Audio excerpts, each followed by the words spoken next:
Bon, là, vous venez de faire quelque chose, c'est la loi pour le sport. Alors moi, j'ai rien fait. Hein. Ouais. Moi, j'ai rien fait. En revanche, je suis très attentif à ce qui se passe, évidemment, et j'essaie d'apporter une petite pierre modestement avec un rapport, effectivement, que j'ai rendu sur l'insertion du sport, notamment dans les quartiers chez nos jeunes. Mais la loi sur la modernisation et la démocratisation du sport et la féminisation du sport est sortie, et tant mieux, il était temps. Alors, il y a quoi dans votre rapport ? Alors dans mon rapport, pour le coup, j'ai fait ce que je connais le mieux, c'est-à-dire du terrain. Quand Nadia Hay, la ministre de la Ville, m'appelle pour me dire on voudrait vous proposer une mission flash pendant 3 mois pour nous faire des préconisations sur l'insertion du sport dans les quartiers, plus particulièrement chez les jeunes, je ne suis pas à me dire mais ça fait combien de temps qu'on en parle de ça ? J'ai dit bien sûr, merci Madame la Ministre, et comptez sur moi pour faire du terrain.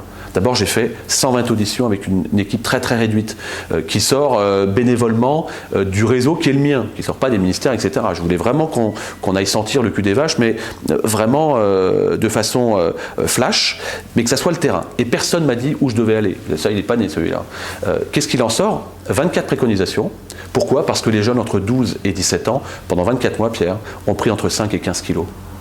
Pourquoi ? Parce qu'il n'y avait plus d'activité pour eux. Pourquoi ? Parce qu'ils ont été addicts, encore plus s'il ne le fallait, aux consoles de jeux, par exemple. À cause du Covid ? Notamment à cause du Covid. 40% de pertes cognitives. Des arrivées aux urgences très inquiétantes pour des gestes d'humeur et notamment de suicide. Donc là, il y a une urgence sanitaire. Donc on allait voir ces gamins-là. Et qu'est-ce qu'ils nous ont dit ? Nous, on veut bien aller dans les clubs, mais on aimerait avoir d'autres pratiques. Les autres pratiques, c'est quoi ? Typiquement, quand vous êtes dans les quartiers, en pied d'immeuble, c'est pouvoir continuer à faire du renforcement musculaire, de la boxe éducative pour les demoiselles. C'est également pouvoir faire de l'aide aux devoirs. Et on a décidé avec le président de la Fédération française de judo, typiquement, de proposer aux bailleurs, les responsables, les propriétaires des immeubles, de mettre à disposition, typiquement, des espaces comme celui-ci, de 80 mètres carrés, de 150 mètres carrés, pour faire des dojos ou ce que j'appelle des tiers-lieux sportifs. Et c'est plus facile en fait au pied d'immeuble pour ces jeunes-là, notamment pour les demoiselles. Les demoiselles, elles peuvent venir avec l'accord des parents, elles peuvent même venir avec le petit loulou ou la petite louloute, son petit frère ou sa petite sœur, pour faire une activité sportive qu'elles n'avaient pas l'habitude de faire. Ça, c'est formidable, première chose. Deuxième chose, on a proposé, et on propose, de généraliser l'ouverture des écoles ou des gymnases le soir et le week-end. C'est pas fait aujourd'hui. Aujourd'hui, traditionnellement, vous et moi, on a connu les maisons de quartier. On allait dans les maisons de quartier, on regardait le match de foot et puis terminé. Les jeunes aujourd'hui, ils ne veulent pas simplement consommer Canal+, ou d'autres structures. Ce qu'ils veulent, c'est aussi faire du sport.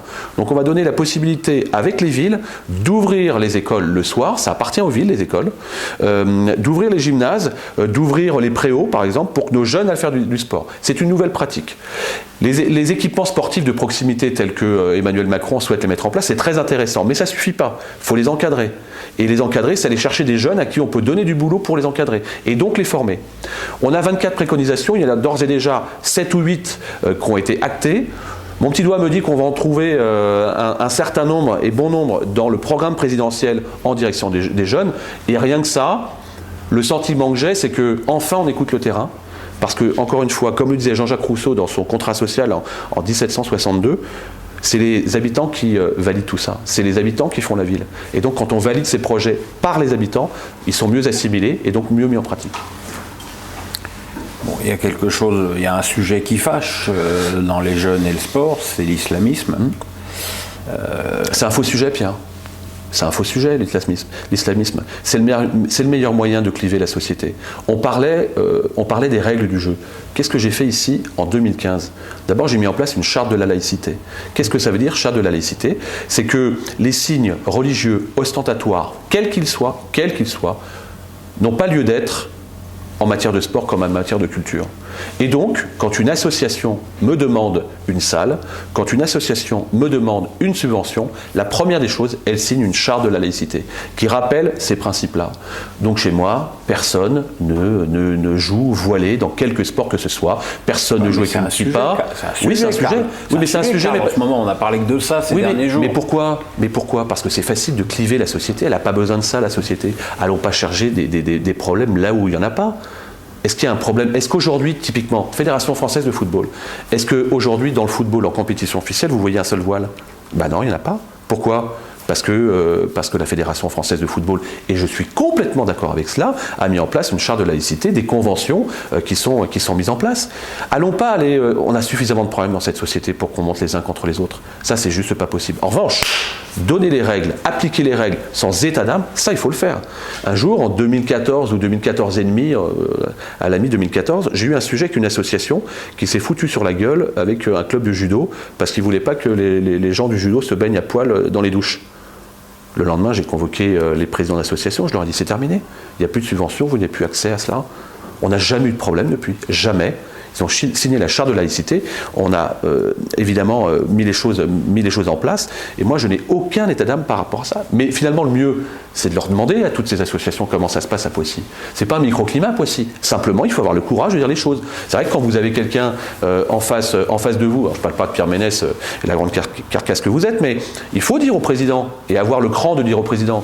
C'est terminé ce qui s'est passé hier dans le vestiaire. C'est terminé les moments où vous réclamez simplement des créneaux pour telle ou telle discipline.